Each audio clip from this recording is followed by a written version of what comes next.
فرض محال اگر مسائل ایسے بن گئے ہیں کہ جدائی جو ہے وہ ناگزیر ہو چکی ہے، اب الگ ہو جانا ہے، تو اس صورت میں اسلام ہماری کیا تعلیمات کرتا ہے، اسلام ہمیں کیا بتاتا ہے کہ وہ کون سا انداز اپنایا جائے، وہ کس طریقے سے یہ جو ہے اس معاملے کو حل کیا جائے۔ اس کے لیے اللہ تبارک و تعالیٰ نے سورہ نساء کی آیت نمبر 34 اور 35 کے اندر ہماری رہنمائی فرمائی ہے، اور الحمدللہ قرآن نے ہماری ساری زندگی کو بیان کیا ہے۔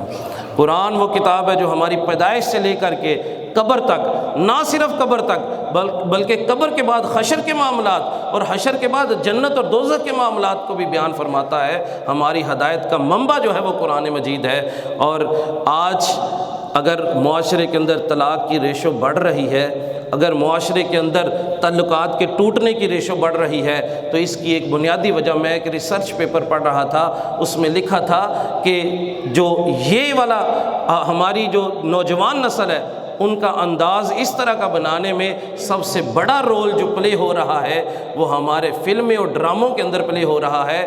وہ ریسرچ پیپر میں یہ بھی لکھا تھا کہ شاید ہی کوئی ایسا میڈیا کا پلے ہو کہ جس کے اندر طلاق کا ذکر نہ آتا ہو، جس کے اندر ایک خاتون کو اس بات پہ ابھارا نہ گیا ہو کہ ایک ہی مرد کے ساتھ گزارا کرنے کی ضرورت نہیں ہے، اس سے طلاق لو، اس سے شادی کر لو، اس سے طلاق لو، اس سے شادی کر لو۔ تو یہ ہمارا طریقہ کار نہیں ہے، یہ ہماری شریعت کا مزاج نہیں ہے۔ ہماری شریعت کیا کہتی ہے؟ ہماری شریعت کہتی ہے جہاں تک ہو سکے تم نے نبھانا ہے۔ ہماری شریعت کیا کہتی ہے کہ دونوں خاندانوں میں سے اگر نبھانا چاہتے ہو تو ایک جو ہے وہ جھک جائے، دوسرا جو ہے وہ اس معاملے کو آگے لے کے چلتا رہے۔ آیت نمبر 34 اور 35 کے اندر ہمیں بتایا گیا کہ جب کسی مرد اور عورت کے درمیان اختلاف ہو جائے تو کرنا کیا ہے؟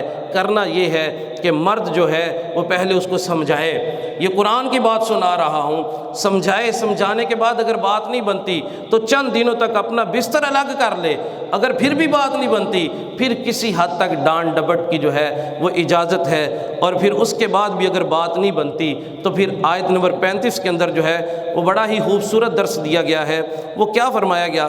فرمایا گیا ہے کہ وَإِنْ خِفْتُمْ شِقَاقَ بَيْنَهُمَا فَابْعَثُوا حَكَمًا مِّنْ أَهْلِهِ وَحَكَمًا مِّنْ أَهْلِهَا إِنْ يُرِيدَ إِصْلَاحًا يُوَفِّقِ اللَّهُ بَيْنَهُمَا إِنَّ اللَّهَ كَانَ عَلِيمًا خَبِيرًا۔ یہ سورہ نساء کی آیت نمبر 35 ہے۔ کیا فرمایا؟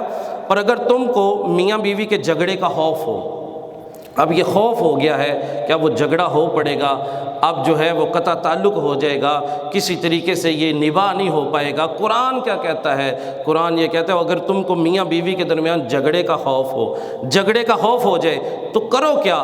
ایک منصف آدمی مرد کی طرف سے اور ایک منصف جو ہے وہ عورت کی طرف سے، دونوں آ جائیں، اور آگے کیا ہے؟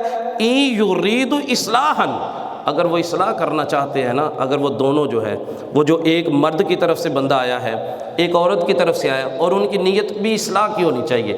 ان کی نیت جو ہے وہ بندہ کیسا ہونا چاہیے؟ وہ منصف ہونا چاہیے، انصاف کرنے والا ہو۔ ایسا نہیں ہے کہ ان کی بنیادی پیچھے کوئی دشمنی تھی، ان دشمنوں کو آپس میں بٹھا دیا۔ ہمارے ہاں مسئلہ یہ پیدا ہوتا ہے کہ وہ جو صلح کروانے والے ہوتے ہیں وہ حقیقت میں ایک دوسرے کے دشمن ہوتے ہیں، وہ صلح کروانے والے ہی نہیں چاہ رہے ہوتے کہ یہ دونوں خاندان آپس میں مل جائیں۔ قرآن یہ کہتا ہے کہ وہ صلح کروانے والے جو بندے دو تلاش کرنے ہیں نا، وہ دو بندے جو ہیں وہ نیوٹرل تلاش کرنے ہیں، وہ دونوں بندے منصف ہونے چاہیے، وہ انصاف کرنے والے ہوں اور وہ چاہتے ہوں کہ صلح ہو جائے۔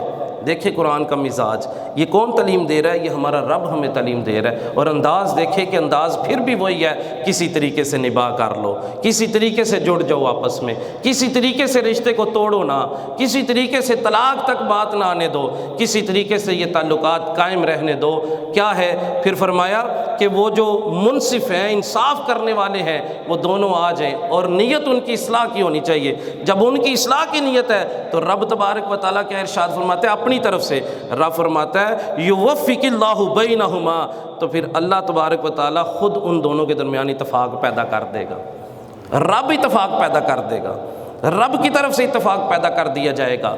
اور پھر کیا ہے؟ بے شک اللہ تعالیٰ خوب جاننے والا اور وہ خبیر ہے، وہ خبر رکھنے والا ہے۔